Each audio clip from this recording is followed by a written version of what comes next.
Hello students, myself Prerna Daswandi and I am here to discuss top 50 MCQ second series. Hope आपने first part देख लिया होगा, अगर नहीं देखा है तो प्लीज़ देख लीजिएगा। और ज्ञान सागर आप इंस्टॉल कर लिया होगा और अगर नहीं किया है तो डिस्क्रिप्शन में जाइए, वहाँ पे लिंक अवेलेबल है, आप वहाँ से कर सकते हैं। ओके, कल हमने 50 तक कर लिया था, आज 51 से स्टार्ट करेंगे। ओके, तो let's start 51. Question number 51. Who said the geography is a science which studies the earth with the earth as its center? भूगोल पृथ्वी को केंद्र मानकर अध्ययन करने वाला विज्ञान है, ऐसा किसने कहा है? तो किसने क्या कहा है? वार्नियस ने। 51 का ए वार्नियस। ओके, वार्नियस। 52 पढ़ते हैं। विच of the following is not a type of printer? निम्नलिखित में से कौन एक प्रिंटर का प्रकार नहीं है? तो बाकी सब है, कौन सा नहीं है? तो 52 का B ALU, arithmetic logic unit. Okay, ALU। 52 का B ALU। 53. What are the celestial body that revolved around the sun called? सूर्य के चारों ओर घूमने वाले खगोलीय पिंड क्या कहलाते हैं? तो हमें ये बहुत अच्छे से पता है क्या कहलाते हैं, ग्रह कहलाते हैं। ओके, 53 का ए ग्रह, जिसको प्लैनेट बोलते हैं। ओके, 53 का ए प्लैनेट्स। और कितने होते हैं ये? तो ये 8 होते हैं। Okay, 57. Who propounded the laws of planetary motion? तो ये किसने प्रपोज किया है? तो कैपलर ने किया है। ओके, 57 का ए कैपलर, जो कि कैपलर्स लॉ ऑफ मोशन के नाम से जाना जाता है, ये कैपलर्स लॉ। ओके, 57 का ए कैपलर। 54. Who said the geography is the study of the earth surface? तो ये किसने कहा है? कार्ल पीटर ने कहा है, रिटर ने कहा है। ठीक है, 54 का कौन सा है? डी। हाँ, कार्ल रिटर। ओके, 54 का D, Karl Ritter. 58. When is the sun visible at midnight in Norway? Norway में अर्धरात्रि के समय सूर्य कब दिखाई देता है? तो कब दिखाई देता है? 12 जून को दिखाई देता है। ओके, 58 का बी 12 जून। चलिए, 55. How many planets are there in the solar system? तो ये आपको पता ही होगा कितने हैं, टोटल 8 है। 55 का डी 8। चलिए, 59. Who discovered the solar system? सौर मंडल की खोज किसने की है? तो किसने की है? कॉपरनिकस ने की है। ठीक है, 59 का ए कॉपरनिकस।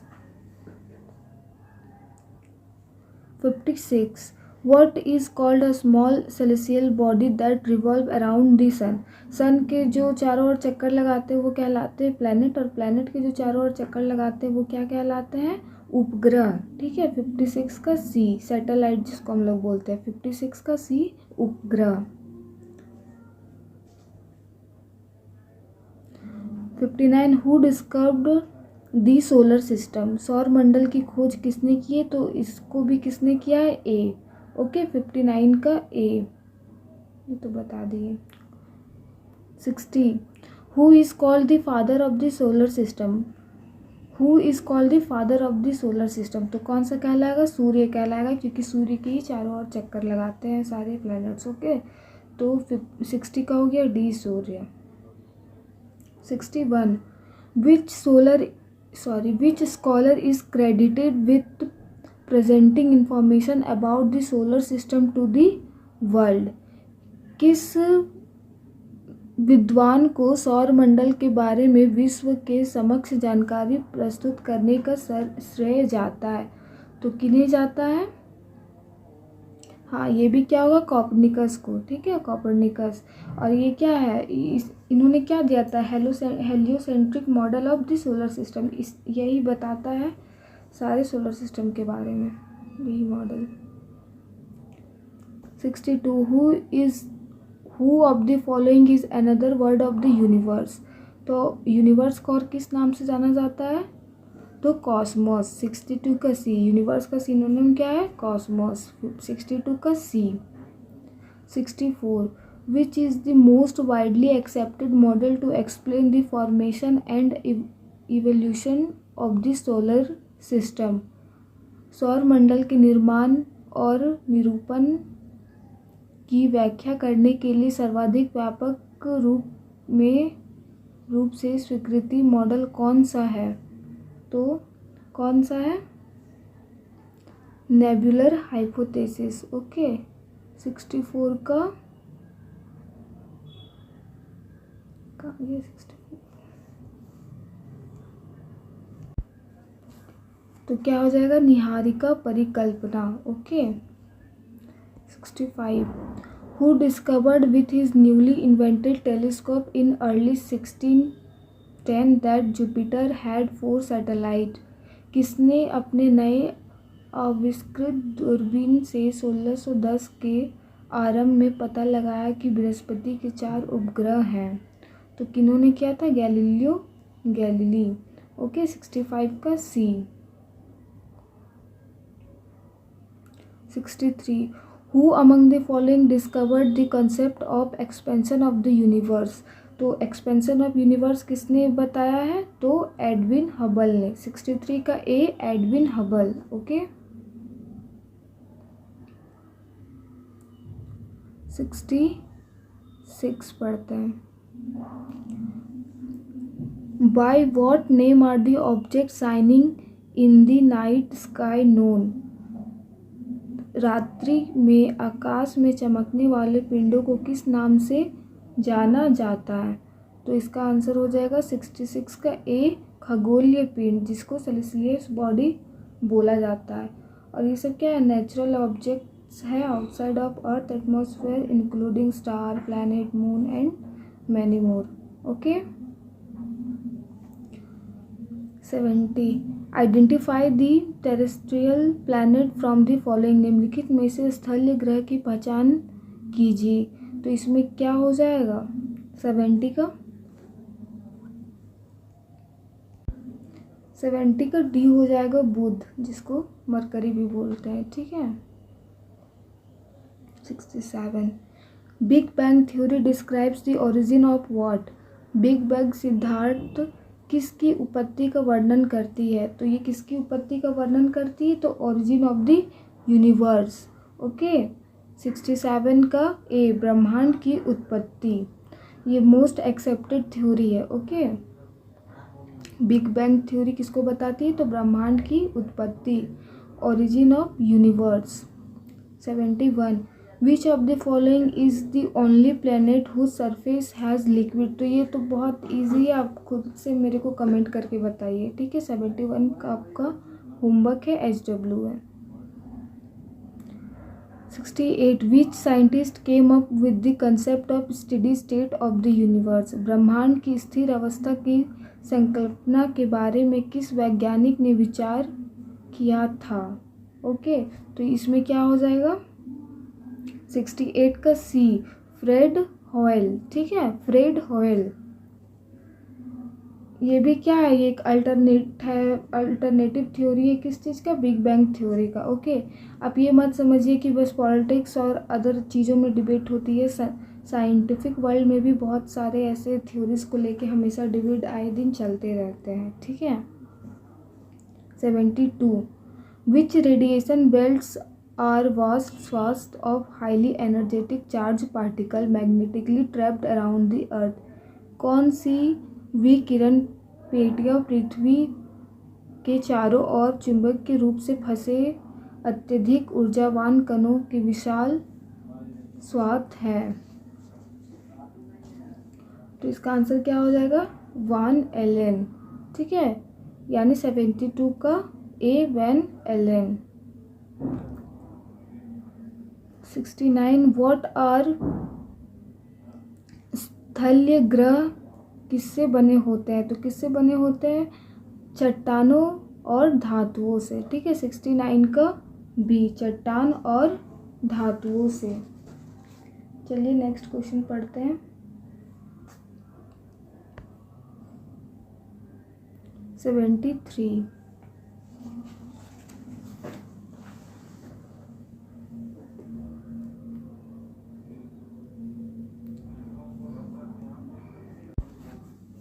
चलिए 73 पढ़ते हैं। What is one of the most famous constellations which we can see in the early part of the night during summer time called? सबसे प्रसिद्ध नक्षत्रों में से एक जिसे हम गर्मी के समय में रात के शुरुआती भाग में देख सकते हैं वह क्या कहते हैं? आप याद कीजिए, अक्सर हम गर्मी के दिन में जब छत में सोया करते थे या फिर देखा करते थे तो कौन सा ऋषि देखते थे? सप्त ऋषि, जिसे उर्सा मेजर भी कहते हैं। ठीक है, हम हमेशा तारे गिनते थे उसके साथ है या नहीं है। 74 निम्न में से किस अवधि में क्वाड्रेंटस नामक उल्का बौछार पृथ्वी से सामान्यतः दिखाई देती है? तो कौन सा दिखाई देता है? 74 का डी, दिसंबर जनवरी। ओके, 75 पढ़ते हैं। In which of the following month can the meteor shower called Lyrids be seen from the earth? निम्नलिखित में से किस महीने में लिरिट्स नामक उल्का बौछार पृथ्वी से देखा जा सकता है? तो इसका आंसर हो जाएगा अप्रैल।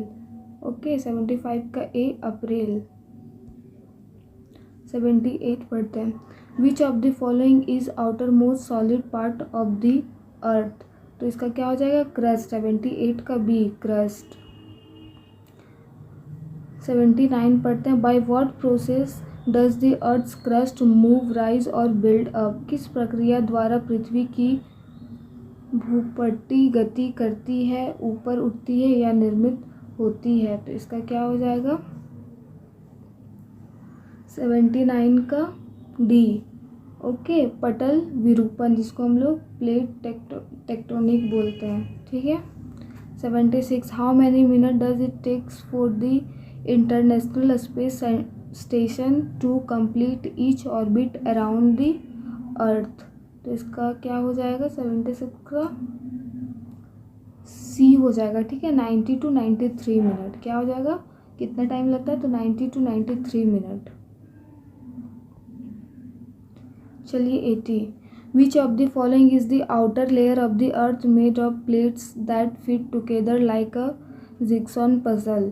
निम्न में से कौन सा पृथ्वी की बाह्य परत जो प्लेटों के द्वारा निर्मित है जो एक, क्वेश्चन अच्छे से दिख नहीं रहा है, एक साथ एक, अच्छा आप समझ गए ना इसका क्या होगा। चलिए 80 का क्या हो जाएगा? ए, स्थल मंडल, जिसको हम लोग लिथोस्फीयर भी बोलते हैं। ओके।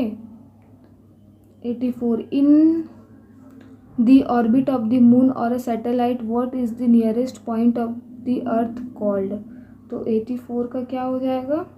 ए, उपभू। ओके, बिल्कुल सही होगा, उपभू। 84 का A. 81 which of the following is known as the study of earthquake? ये आप लोग को सबको पता होगा क्या होता है, सिस्मोलॉजी। 81 का A. 85 the moon is not visible on the 15th day after the full moon day, this is known as what? तो ये हम लोग को अच्छे से पता है क्या कहलाता है, अमावस्या। पूर्णिमा के दिन के बाद 15वें दिन चंद्रमा दिखाई नहीं देता है, इसे किस दिन के रूप में माना जाता है, अमावस्या। 82 how many degrees does the earth rotate on its axis in 1 hour? तो क्या हो जाएगा, 15 डिग्री। ठीक है, 82 का D, 15 degree. 86 approximately what is the period of days between 2 successive new moon? तो ये कितना, 2 क्रमागत अमावस्या के बीच लगभग कितने दिनों की अवधि होती है? तो कितने दिनों की होती है, 29.5। ठीक है, 29, 29.5। 87 the moon is an example of which body? तो क्या हो जाएगा इसमें, ज्योतिहीन, डी। क्योंकि चंद्रमा कोई भी लाइट प्रोड्यूस नहीं करती है, वो क्या करती है, जो सन से जो उसको मिलता है रोशनी, उससे वो चमकती है। ठीक है, 87 का डी हो जाएगा, ज्योतिहीन। What is the thin gases involve around the moon called? चंद्रमा के चारों तरफ पतले गैस से आवरण को क्या कहते हैं? तो क्या कहते हैं, चंद्र वायुमंडल। ओके, चंद्र वायुमंडल। 88 का ए।